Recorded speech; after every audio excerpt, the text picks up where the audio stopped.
So, kumusta guys? So, for today's video, papakita ko sa inyo yung lifeboat namin o yung triple lifeboat namin.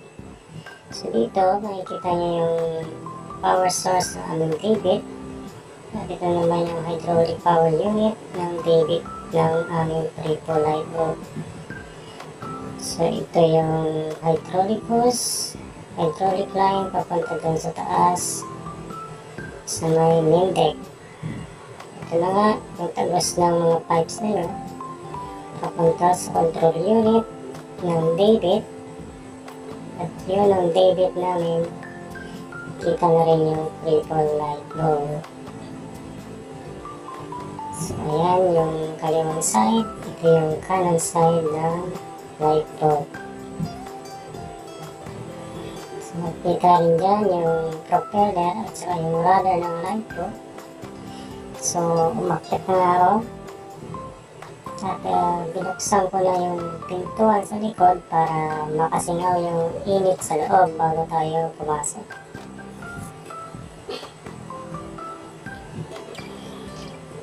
So habang pinapasingaw, chinek muna natin yung support lashing ng lifeboat, no? So nasa kondisyon naman, maluwag. At check din natin yung kabilang side.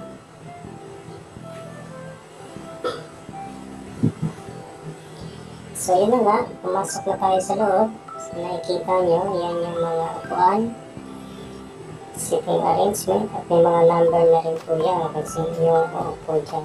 So yung capacity pala ng lifeboat natin ay 30 persons yung kasya dyan. So dyan nakaupo yung tinatawag na coxswain, no? Siya yung mag-drive ng lifeboat at siya na rin mag-release ng ating lifeboat.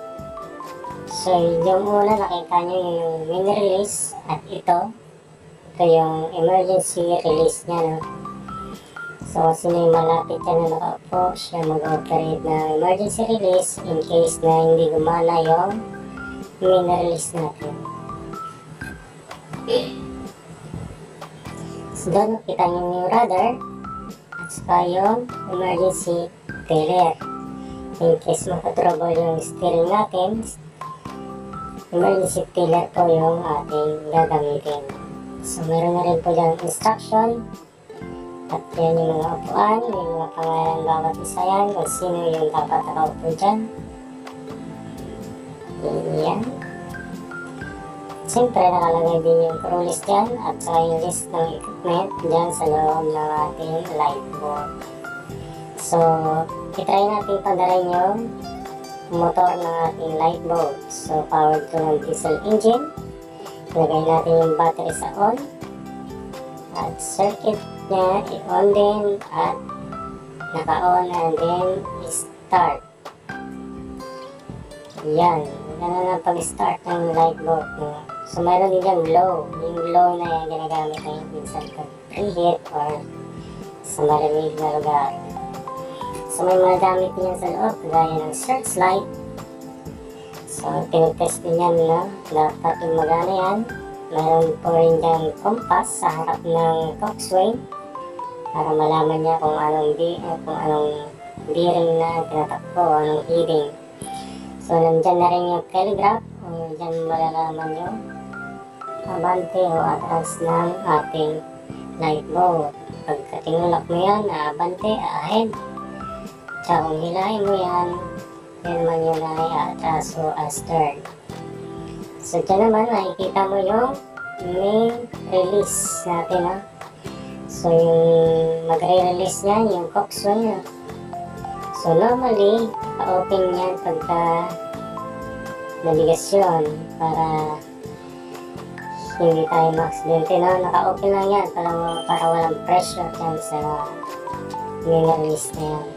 So kung i-release yan, to-close lang yung valve pa-clockwise at ipapump yan ng coxswain. Yung coxswain dyan nakaupo, siyempre dapat naka-seatbelt yan bago niya ipump yung para safe rin siya, no, paglaglag ng lifeboat sa tubig. So yan naman po yung steering natin. At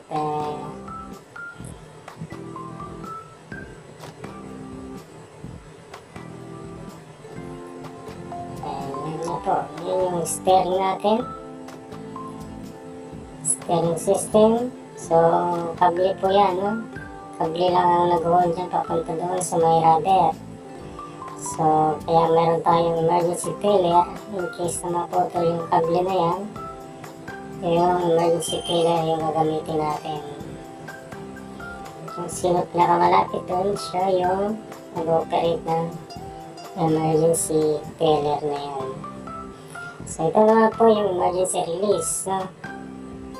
So pinakamalapit din dyan ang siya mag-operate nyan. So meron dyan pipe na pula, papasok doon sa jack, i-close yung pressure valve at saka ipapump para mag-release yung ating lifeboat. So ang style nitong lifeboat ito parang pako lang, tapos yan yung jack, yung pambunot.